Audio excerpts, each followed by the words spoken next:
What's up, Trojans? I don't know what to think right now. Giants both have some very bad things happen to them, and a couple of, I think, very good things happen to them. Get an offensive lineman, get a top-tier defensive end, get a running back. But, the downside of getting a running back is you have to lose a running back.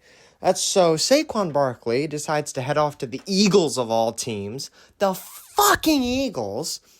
I don't know why he decided to go there other than the fact that he went to college at Penn State and I don't doubt that they offered him the most money.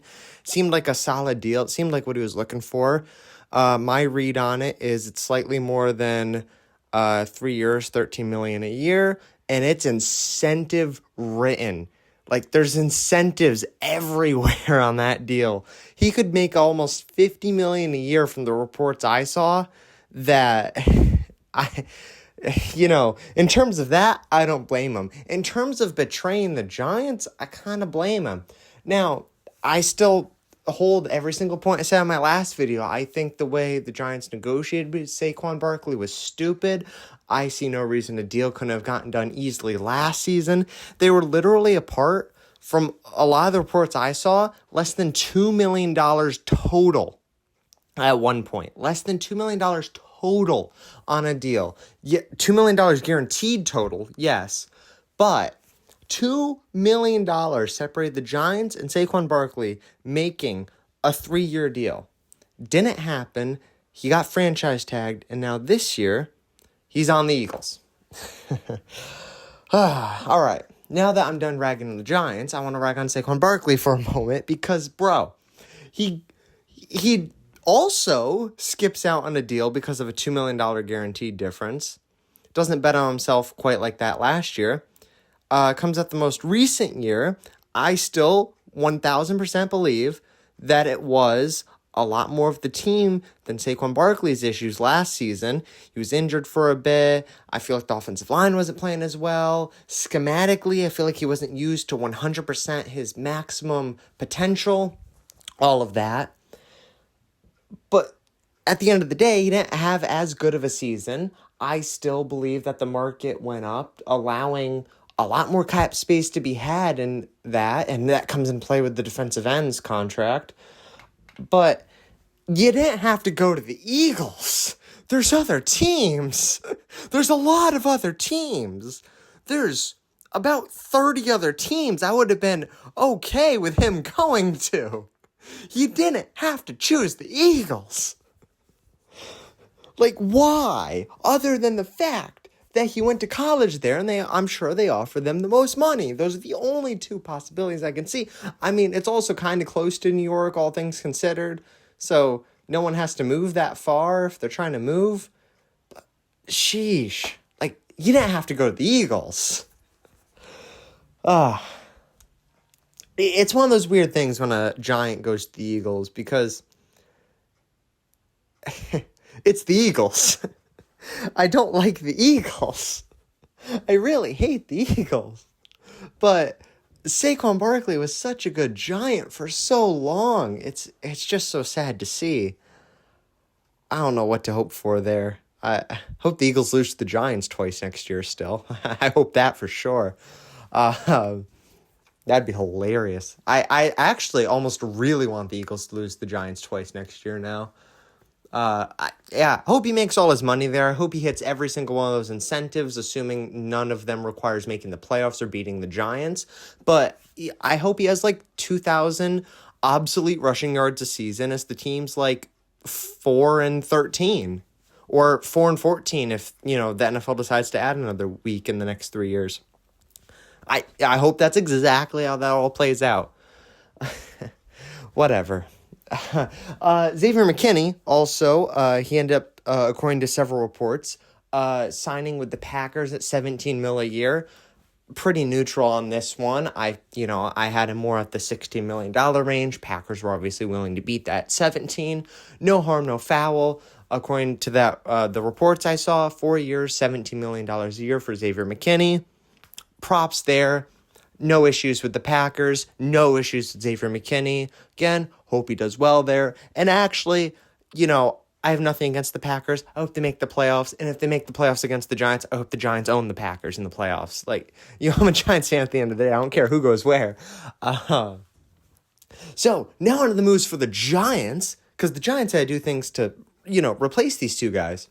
So the Giants immediately, after losing Saquon Barkley, reports came out that they signed Devin Singletary for nothing.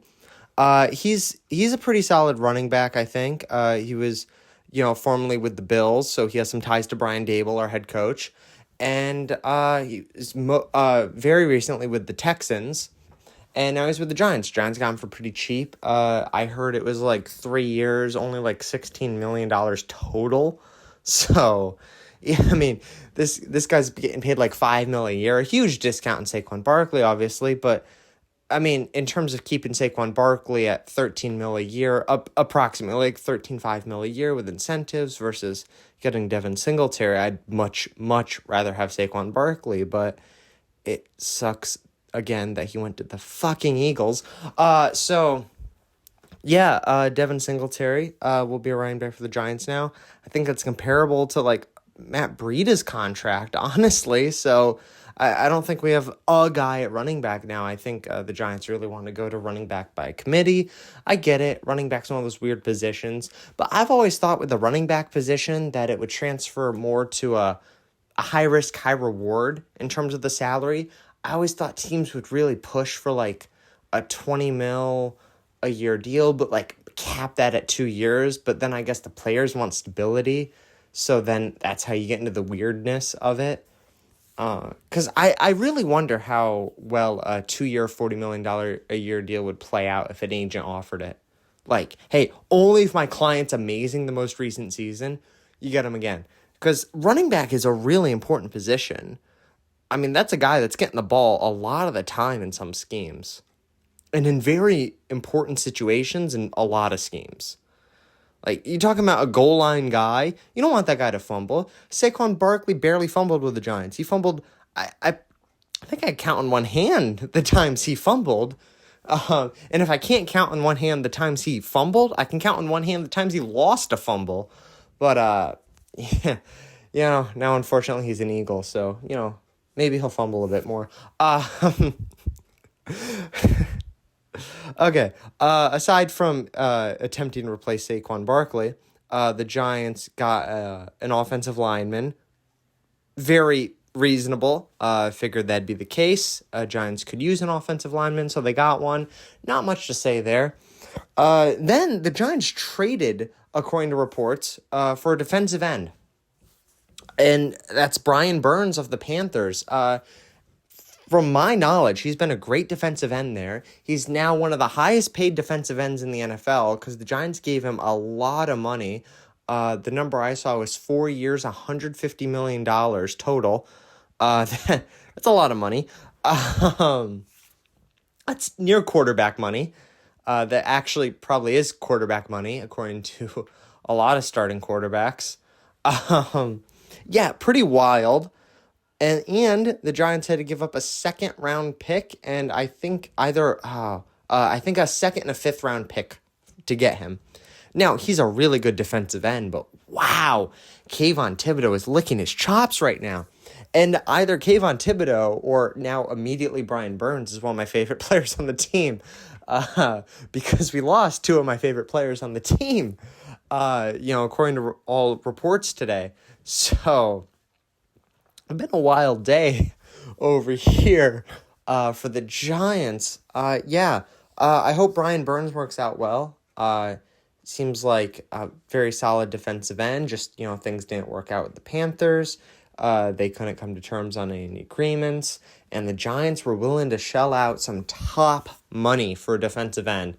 And, Joe Shane's been honest about this from the beginning. I kind of disagree with it, but at least he's been honest about it. It's a shame when someone stabs you in the back, but, when Joe Shane's like, I don't want to give running backs or safeties money, and then he doesn't give running backs or safeties money, and then puts a lot of money in the defensive line, I can't help but think, well, you did tell me you were going to do that. Like, it makes sense. I just disagree with it. I think I would have given Xavier McKinney slightly less than 17 mil a year, like maybe 16, and saw what he did. I have no idea what was offered to Xavier McKinney, which is why I'm not mad about him going to the Packers for 17 mil a year. But a lot of reports came out last year about what was offered to Saquon Barkley, and it annoys me that they were so close to a deal and it couldn't quite happen.